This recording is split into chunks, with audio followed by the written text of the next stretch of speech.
But Mr. W does not even keep the one remaining unit for very long.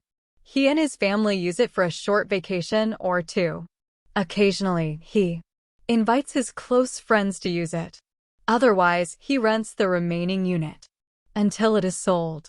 Why doesn't Mr. W maintain a more permanent presence in these condominium complexes? It's not his style.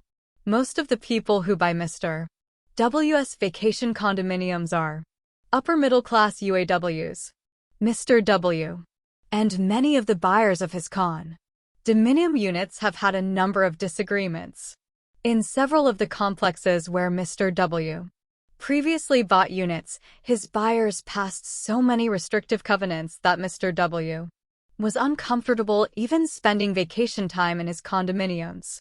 Thus, he felt compelled to sell that one remaining unit in each of these complexes. I have a dog.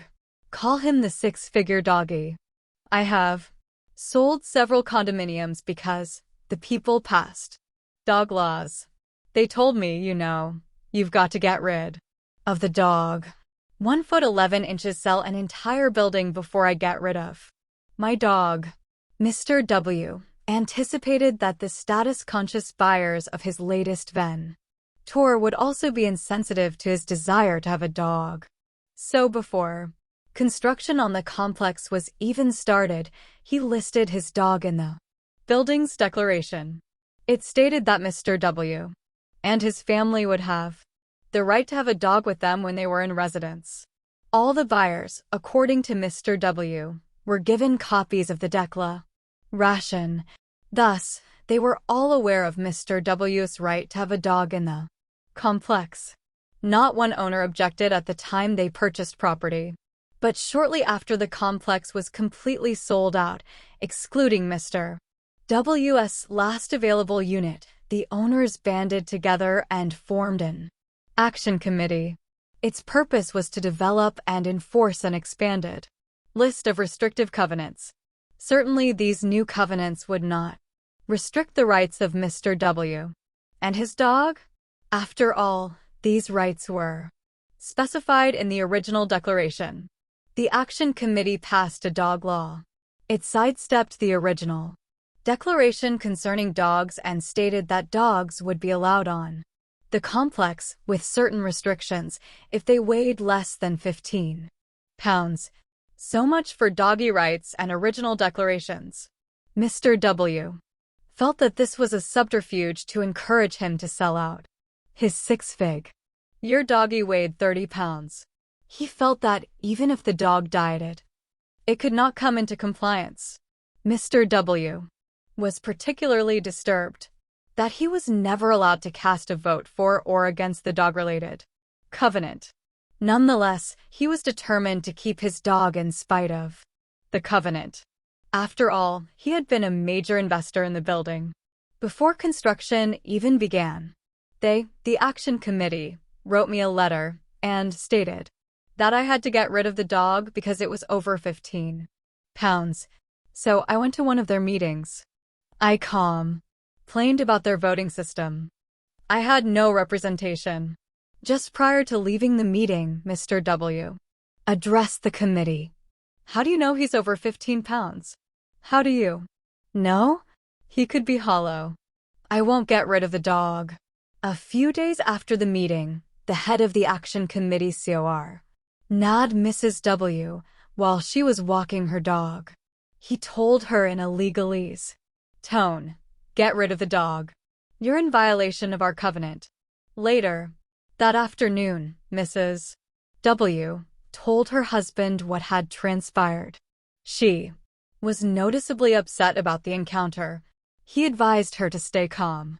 Several weeks later, Mr. W received a letter that demanded that he remove his dog.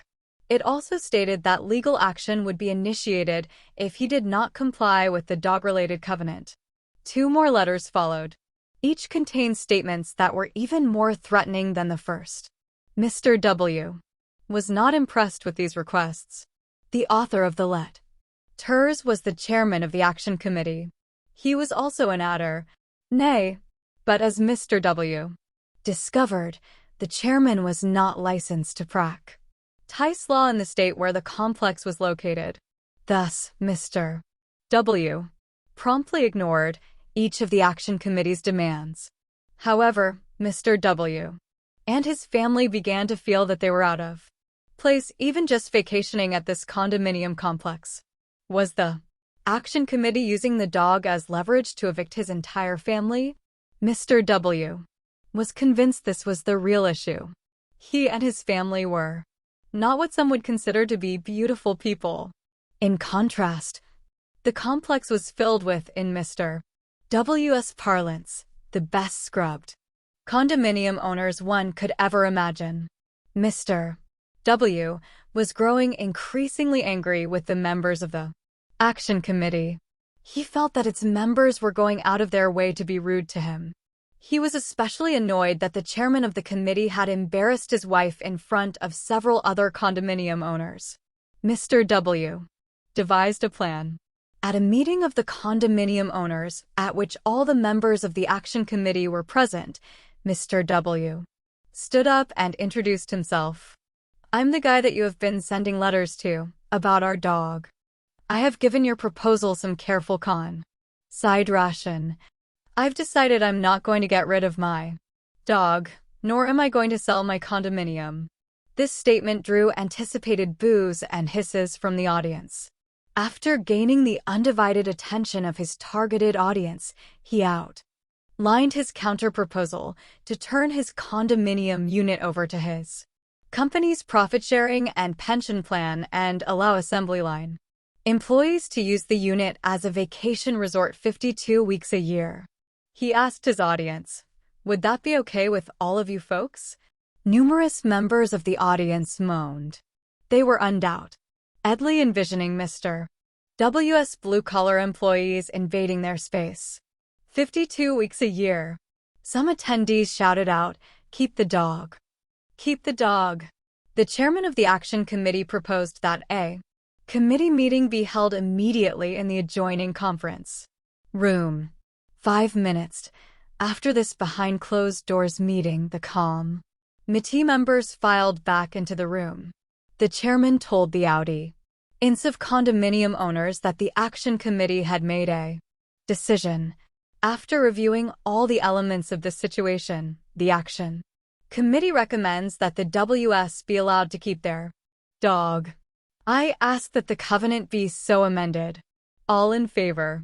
Not long after this brilliant victory, the WS sold their condominium unit. They did so because, as Mr. W. observed, "I don't want to live in a building with people who don't like dogs." According to Mr. W., his dog was very important to him and his family. So much so that they sold the unit at a bargain price. They have sold other units in other complexes in which people were hostile to their dog. So how much is that doggy in the condominium worth? To the W.S., it's worth several hundreds of thousands of dollars. That's how much he estimates he lost in selling his units at below true market value. A hostile environment, even in an atmosphere of beautiful people, is not a good place for dogs or for prodigious accumulators of wealth. ACKNOWLEDGMEN. This 1973 book when reflects I undertook the knowledge my first study and of insights the affluent population that were gained from that initial study and from many studies of the affluent that fall. Load. Most recently, my co-author, Bill Danko, and I conducted a survey from May 1995 through January 1996 that we consider to be most revealative. We underwrote the study ourselves. This allowed us to have complete control in focusing on the factors that explain how people become affluent in America. Along the road of gathering intelligence about the wealthy, I have been assisted by truly extraordinary people. Bill has been my most important and valuable wingman since the beginning of this research. No one could ask for a better co-author than Dr. Bill Danko. I am indebted to my wife, Janet, for her guidance, patience, and assistance in the development of the early forms of the manuscript. A very special thank you is accorded Ruth Tiller for her outstanding job in questionnaire formatting, interview transcription, editing, and word processing. I owe a deep debt of gratitude to Suzanne de Gallon for her extraordinary work in editing the manuscript. I also wish to acknowledge the contribution of my children, Sarah and Brad, for their assistance as student interns on this project. Finally, I would like to acknowledge the thousands of people who have contributed to our work through their candor, willingness, and interest in telling their story. They are truly the millionaires next door. My Any State Core People Fostered University set of supporters from the New York Career Professors. I am particularly grateful University Bill Hallstein at Albany, Hugh 2. Farley, Don Bork, Sal Bellardo, and others have consistently tribute to an atmosphere of collegiality at the university that allowed this work to come to fruition. And, for certain, if it weren't for Bill and Don bringing Tom Stanley to teach at the university in the early 1970s, this book and other fruitful efforts by the Stanley-Danko team would never have come about. The laborious tasks associated with much of the empirical research necessary to complete the book were cheerfully completed under my direction by my 3 children, Christy, Todd, and David. Their diligence and attention to detail could not have been and was not motivated by a fee for service. They executed their tasks as if they had a true equity stake in the project. I trust that this exposure to marketing research will make them informed consumers when shaping their careers. Finally, I must recognize and applaud my mother, who instilled in me discipline and faith. Through her living example of hard work in spite of adversity, she taught me how to live an honorable life of perseverance and courage guided by God.